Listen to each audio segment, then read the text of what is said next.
It's a stochastic world out there. Not completely random, but it is stochastic. It has certain features of order, but a lot of features of chaos. And it's all around us everywhere.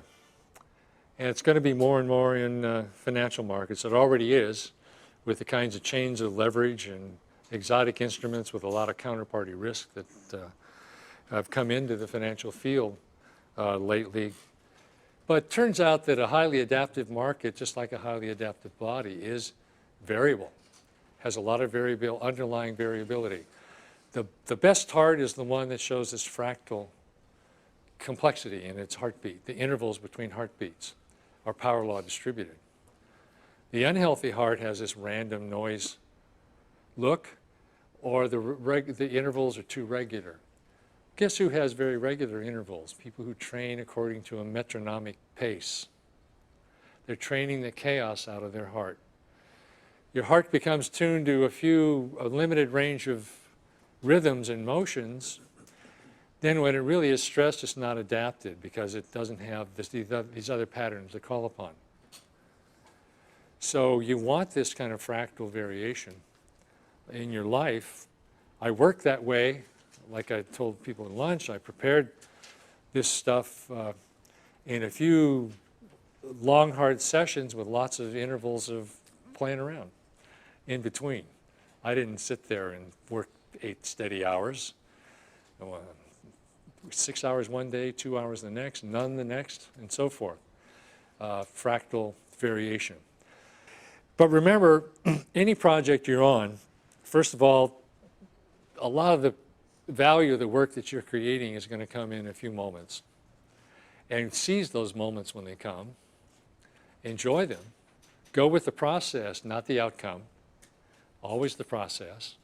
Same thing in working out. It's the process. Everything is going to follow. Don't monitor too closely or worry about it. But if you ever directed a graduate student dissertation for the PhD, a few of us have in here, one thing a student will always come in and tell you is, well, I've been on it a year now, so I'm close to finishing. I said, no, your expected time to finishing is proportional to how long you've been working on it. Any complex process shows that. It's a feature of power laws. The conditional expectation is proportional to where you are. So been on it a year, you're probably going to take, let's see, about power of 1.5. It's probably going to take about 3.5 years to finish. The Navy, I saw this in the Navy when I was consulting. I was giving briefings at the Pentagon. A carrier that was over-delayed was going to be way over-delayed. Life and the projects you do are very much like that. And so take those productive moments and go with them. You're not in charge anyway.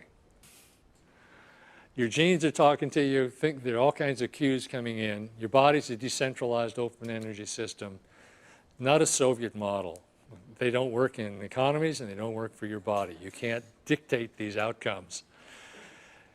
Only inputs can you control, and they're only your inputs. They may end up, because of stochastic variation, put you in a place you didn't intend to be, but nobody gave you the command to say where you ought to be. You control the inputs, the output comes out, and stochastic variation takes it wherever it's going to go. So that's my notion of Zen. Your moment of power is now. There are a lot of paths radiating out of here. The choices you make will set the conditions, but not the ultimate path on which you will go. Just set probabilities on those future paths that will unfold before you. And by being here and at least hearing this stuff and being patient enough to go through all these many hours of my talking, and what seems like, I hope they're not random thoughts to you anymore. They have some kind of progression in order and underlying science to them. There can be no failure. You can only fail if you think you have the right to control the outcome in the first place, and you don't.